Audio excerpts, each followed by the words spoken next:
Audience member Jesse P left a comment here and said, VG, have you read the interview of Alan Tascan, the CEO of Netflix? Apparently at GDC, bro said something that is very interesting. So shout out to you, Jesse P. I saw the same thing actually this morning when I woke up. And I think I saw it on Paris Denard's timeline and some other timelines, and it was already getting, kind of heated. So I went ahead and I punched that, our 8-year-olds and 10-year-olds dreaming of owning a PlayStation 6, I'm not sure, quote. And I started to see a lot of these different articles show up. Apparently, it was written by Christopher Dring, and I'm trying to get to his article, but it seems like it's not ranking on the search because he just created a new publication, weird, that's funded or partially backed, I guess, by Jeff Keighley, the Games Award guy, right? Now, when you look at the way it's being framed, it's very funny. Push Square writes, kids aren't dreaming of owning a PS6, says Netflix Games boss. Then VGC writes, Netflix game boss says 8-year-olds aren't dreaming of PlayStation 6. Reforge Gaming, who absolutely, basically has his own opinions, but also ranks on the Google search. When I clicked on it, the initial page, you see that Twitter is also talking about this stuff, says, look, he quotes it and says, yes, because I consume media and play video games the exact same way as when I was a kid. I don't know what is being talked about here. This person said also he is wrong. Paul's Gaming Live. The kids around that age love the consoles, plug and play. Of course, he's going to push that angle coming from a business based around streaming. But that doesn't mean it reflects what most kids actually prefer. Cut Down Gaming says he's wrong. Consoles will always remain a pop culture must own more than a PC or handheld and cell phone. He says, first of all, yes, because their parents introduced them to gaming on them. But what else would a streaming service say? This person says, dude, majority of kids today don't care about consoles. Someone says, also fair to add that us adults that grew up on 30 years of consoles are dying off anytime soon. Our wallets are fatter than some effing kids. Doofy, your wallets have given these kids $1,000 iPhones and $1,000 Z Folds that can play good games. Think before you talk. Some of these people just blurt before they say anything. You're missing what he's saying, according to Bickle Bork.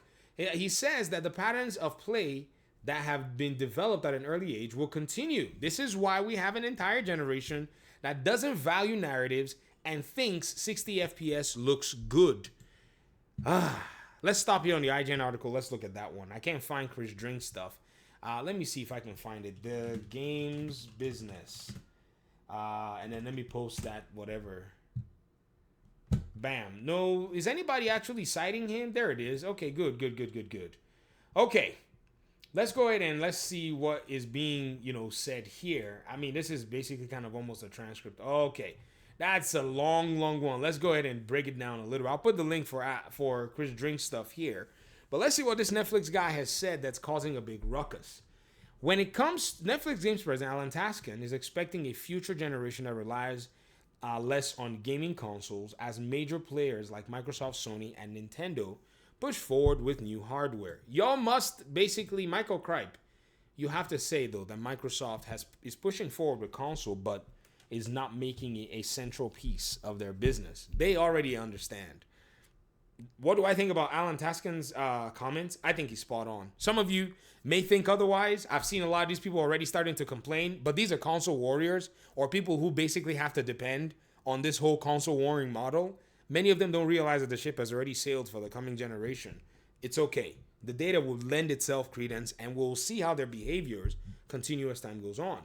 They said the lead of the gaming giant's video games division shared his thoughts on how gaming fans might soon play their favorite titles during an interview with the games business that took place following a Netflix presentation in San Francisco.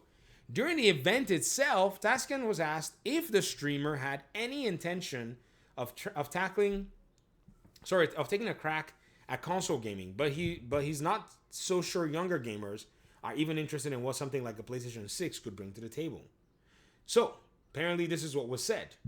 When it comes to console, we started to look at the future where the platform is agnostic, he explained. Look at the younger generation. Are 8-year-olds and 10-year-olds dreaming of owning a PlayStation 6? I'm not sure. They're wanting to interact with any digital screen, whatever it is, wherever it is, even in the car. With console, you're thinking about high definition, you're thinking about the controller, If we look at this older model, it will restrain us. Tascan told the games business that he's got a soft spot for console gaming despite his concerns, specifically calling out Nintendo's Wii as a personal favorite. He spent many years at studios such as EA, Ubisoft, and Epic Games in the past, so the idea of a more traditional console game releases, of more traditional game releases is far from foreign for him. For Netflix, though, things are trending in a different direction. While the company has a proven track record of creating game adaptations for its IPs, with subscription add-ons like Stranger Things 3, the game, blah, blah, blah, blah, blah, blah, blah, blah, blah, blah, blah, blah, experimented with this. Each game can be played straight from a mobile phone if a subscriber chooses. And as Tascan clarified during the recent event, Netflix will be doubling down on a strategy as it develops party games and establishes itself as a hub for kids and gamer families. They're basically taking Xbox's anywhere approach and merging it with Nintendo's family-friendly approach. They're gonna win. All of this talk, this is the relic of the past. Thank God we don't need gaming to survive because, man, goodness gracious. This person said, the games on Netflix are a joke, straight up shovelware. Well, that's what many people are saying on Nintendo. But again, the crazy thing about this whole conversation is many people are not talking about how Apple has also dialed into this and how Amazon has already dialed into this with Luna, and in the case of Apple, Apple Arcade. And these particular businesses are seeing some real headways through those particular trying times that we have now in the gaming industry, especially with hardware. Let me tell you what's going on.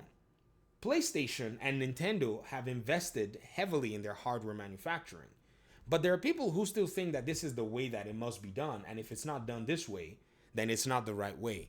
But the reality is, ladies and gentlemen, if anything were to happen to their hardware, of which these youngins who are not even concerned about what the flip their hardware is and can game on anything, the tablet that mommy got them, the Chromebook that their school gave them, the phone that dad got them, then you know that there's a big challenge for PlayStation if they do not pivot. Of which, in PlayStation's plans, the ones that leaked in 2023, because some of you buried your head in the sand and bothered not to look at it, you'll see that they actually have a mobile approach in terms of things. I mean, obviously, do you not see the way they've resurrected Patapon and these other tiny games? Oh, y'all think that that's going to be the end of it? They're just reviving these small games because of something? Oh, don't be so naive. A lot of those games are going to go to mobile. Do you think they're not going to try to actually expand their gaming on mobile? In fact, they're going to try with revived titles where it's going to be less expensive to pretty much get these titles compatible with the mobile platforms. And then eventually you're going to start seeing more stuff on there. Even they themselves are starting to invest in these ecosystems. Nintendo themselves, they've published games on mobile. They recently published another one after many years of being quiet. So why is everybody pretending and acting like this guy said something that's actually crazy when even the big three are taking one step at some point? In fact, Xbox went all in, but they're at least putting one foot into the mobile market because they know that there's some relevance there and they know that there's money out there to make. That brings me back to Jesse P's comments, where you said the quote that has everyone fixating on all this is where he says that. And you said he's getting a lot of flack for the comment about PS6, but people forget he used to work for Epic Games. This is the big challenge a lot of people necessarily don't pay attention to. People are very, in some cases, myopic about their views and their beliefs that they've already cultivated. But you have to understand, gaming and a gamer is by nature someone who probably needs to be open-minded. And I think there are just too many of us old heads out here. That's why this stuff is just weird. And the noise that we make, because we have access to the biggest communication space, is, somehow nauseating to us that we can't even hear anything else. Do you really think that the 13-year-old is watching your Xbox or PlayStation channel? If you really think that, then man, I got a bridge to sell you in Alaska. Because if we actually go to something like, say, channel demographics, let's do some analytics. Let me show you what's going on. Let me show you why, a lot of this stuff is in the dust. All right? So, for instance, my channel here, if you look at my channel, these are the other channels that people who watch this channel watch. They watch Ono Italics, Plume Gaming, Sarbrovian. They watch Jay Wood, Fritanga. They watch AGN, Mr. Matty Plays. They watch Island Gaming. They watch Destin. They watch Ditto Foundry clips. And then they watch Spawnwave, they watch Colt Eastwood, GameStar, and they watch RTG, right? When you look at the audience demographics of who all is watching this stuff, you look at their age, the 13 to 17-year-olds is 0%. These people that he's talking about, they don't listen to your console war talk and all that. They don't know it exists. They're just playing on mommy's phone. They see mommy playing Candy Crush. They hack into mom's phone and start playing it. And some of you are still sitting here saying the kids love the consoles because you bought it for them. Of course, you buy a kid a console, he's gonna love it. Dad bought it from you. Mom bought it from me, right? But that doesn't mean that that's what they really do care about. What they care about is how they can interact. The man is that man knows what he's talking about, bro. They've done the market research. I think he just dropped a dime, and that's one thing about the market. The loud ones in the market are not usually the ones that will be good to give the secret sauce, because they will ruin it for you from a PR perspective. They'll start screaming and shouting. Look at the 18 to 24-year-olds. Only 7.7 of them are talking about the console space and such. Those of us that are talking about this whole console thing, 25 years all the way to 64 years old. We're the old heads. I'm just letting you know. These kids are going to be traveling, and you're going to be doing family gatherings, and these kids are going to basically have all their gaming in like a small little device. They're going to be like, oh yeah, I can play all my games, all my game library on this tiny little device, Dad. They'll bring the grandkids to, you'll be, hugging on the grandkids. The grandkids, you look like, man, so y'all didn't bring your consoles? I'm talking to you. Yeah, you in this demographics. You'd be like, so you guys didn't bring your consoles? And they'll be like, no, Dad, we didn't need our consoles. We could just game on this. And you'd be like, let me see. And they'll bring out some hologram thing and be like, bloop, bloop, bloop, bloop, bloop, bloop. And then they start gaming, and then you're just like wild and amazed because you stayed in the relic of the past. You never really opened your mind to what technology could bring to the table. So when he said that, I'm like, yeah, he's saying it because they already know where they're going to pivot to basically be able to farm, more users. This is the kind of people that you want to basically look and say, okay, what are they about to do? And why are they about to do it? They're going from a data-centric approach. So if you think that this thing is way, out of here, because of consoles and stuff. Well, I mean, look at just the statistics alone of mobile gamers should put this thing to rest. Why are people still over here saying that the kids love consoles? Have you ever spoken to somebody who actually does, work in environments where there are young people in terms of how they interact with, all kinds of, media, education and stuff? I'm an educator. The biggest problem we have in the schools today is the cell phones. And it's not just social media that the kids are engaging in. Many of them want to just sit there and play games instead of actually engaging their schoolwork. Do you really think that this guy is off base? Man, maybe you might, but get off Twitter, man. Maybe go outside, talk to people, man. See what's going on. And man, you'll realize that it's a very dangerous time for any hardware company that doesn't have a side hustle ready to go if things basically went south.